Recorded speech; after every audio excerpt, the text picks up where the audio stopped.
model car fans, welcome to the Muscle Car Modeler. My name is Ralph, and this week I'm going to feature my completed build here of my 84 Mustang convertible here. This is a 20th anniversary edition, which Ford produced only a few of them, total 5261 in coupe and convertibles. And interestingly, though, they're all GTs, and Ford just sort of slapped this together as they were not planning on doing a 20th anniversary edition, but they did cram one out, just kind of rushed it. So there's not a whole lot actually to it. It's pretty much the standard GT, other than the cosmetic changes here. All were Oxford white with the red stripes and red GT350 stripes down at the bottom. Most of them were the 5-liter GT engines, but some of them were the Turbo 4s. A small amount of them, just in the hundreds. I think I read it was like 350 coupes and 104 convertibles had the 4-cylinder turbo engine in it. The rest were GTs. The convertibles, it was 1,240 or something like that, convertible GTs, both available with the automatic or the 5-speed manual. And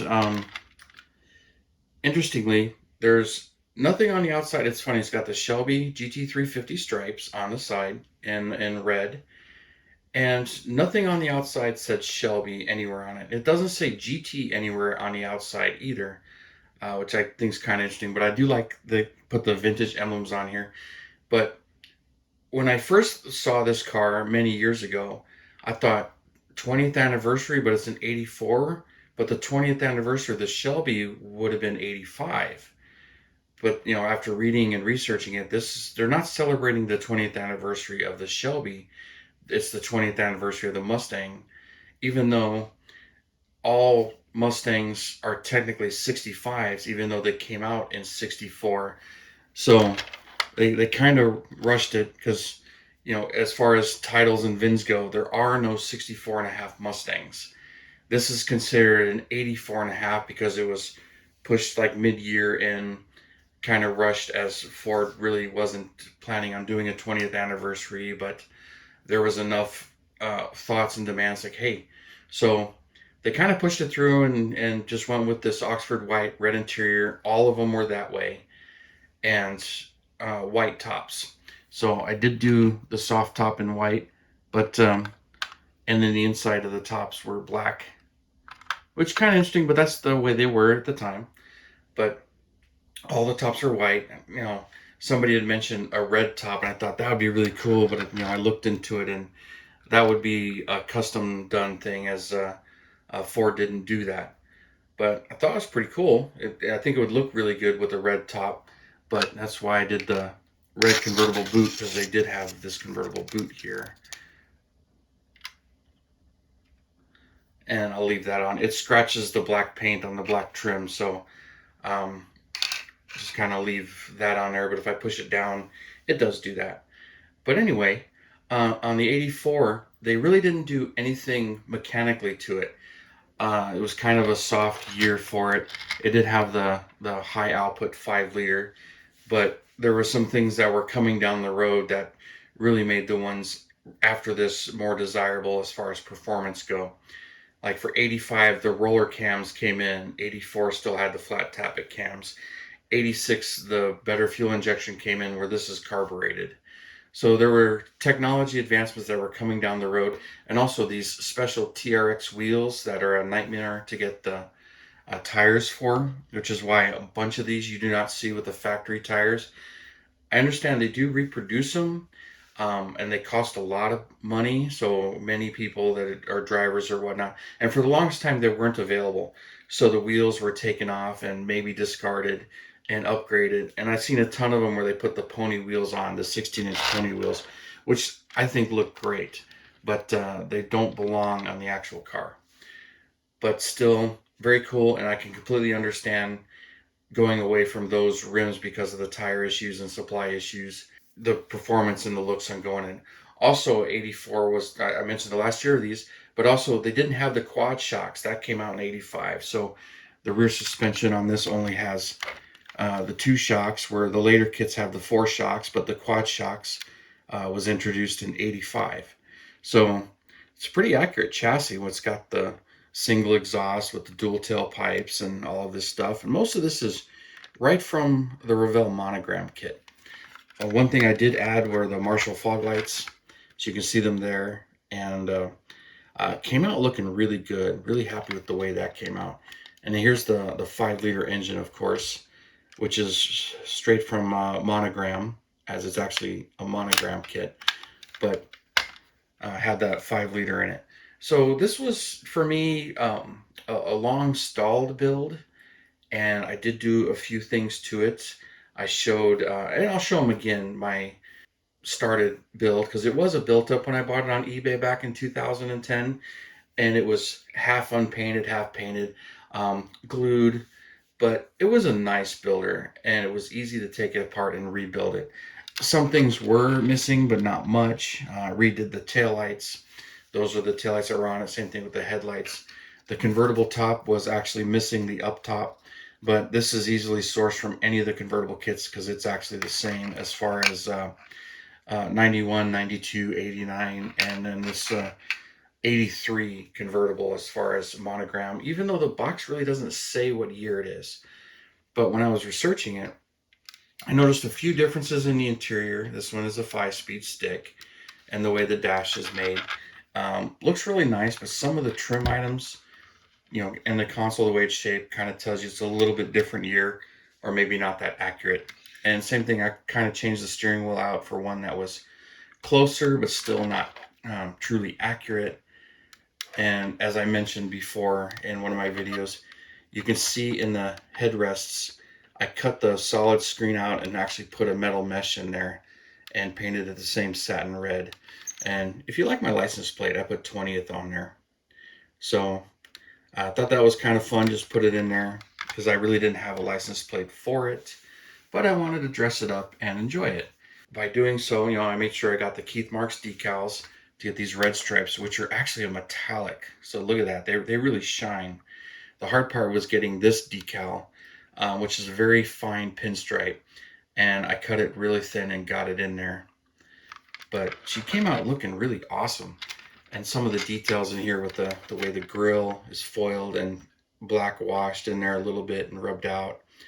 And then those fog lights, which, believe it or not, those are actually Monogram as well from the 65 Corvette. They're in so the stock ones, the stock version kits have them as well. So I got the 65 Corvette Coupe. I got a few of those, but they're in there.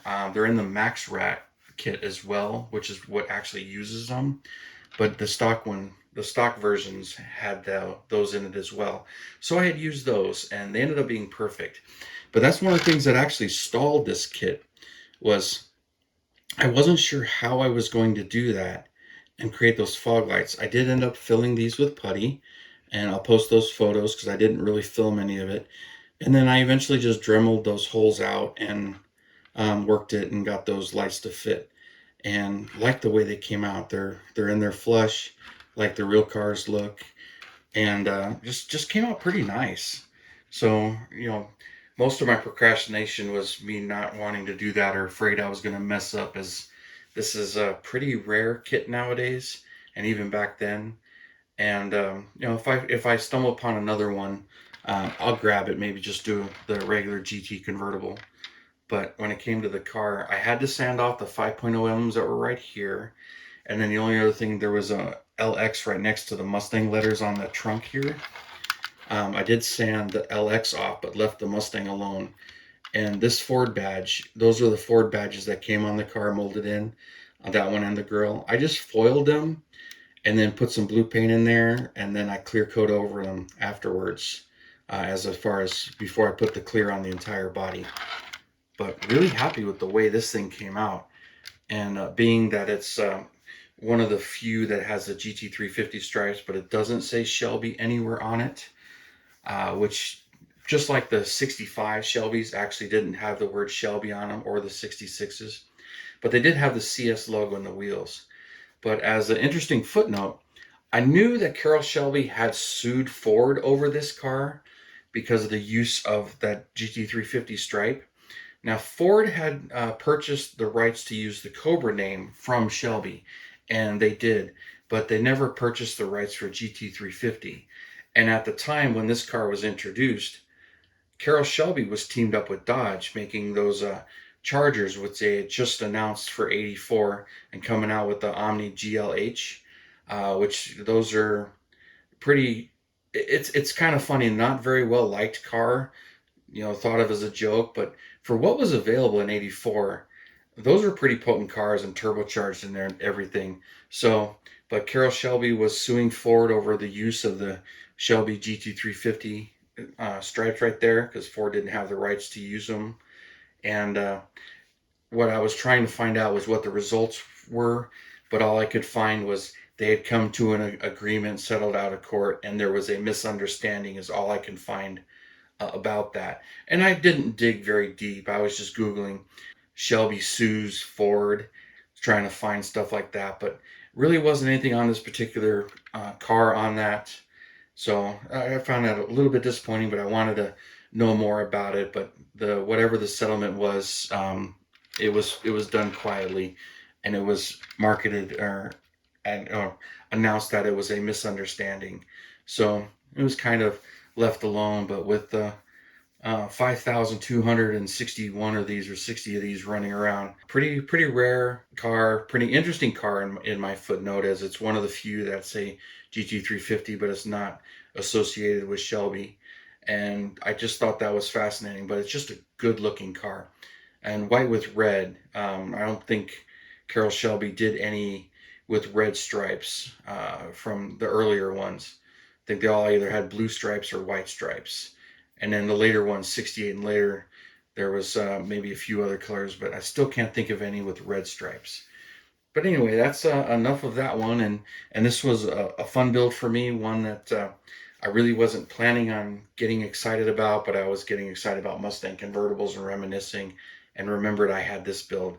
So I ended up digging it out, remembering where I was, what I was stuck with, what I had, what I was missing. And then I just started playing with it here and there, and it just kind of went from there. So really enjoy this one. I think it's just a nice little addition. Plus, I don't have much for Fox bodies as far as buildups. I got the '79 Indy pace car, and I like the four headlight look, but I just like all the Foxes. And the later GTs I think are really cool looking. And I wanted one when they were new, of course, because I was a senior in high school in '92, and they were just awesome cars, and everybody loved the Mustangs and the Firebirds and Camaros that were out at that time. But thanks for tuning in, subscribing, and all your comments. I really appreciate them, and I hope you guys really enjoyed this one. And you guys, you have a wonderful weekend, and I will see you next Saturday.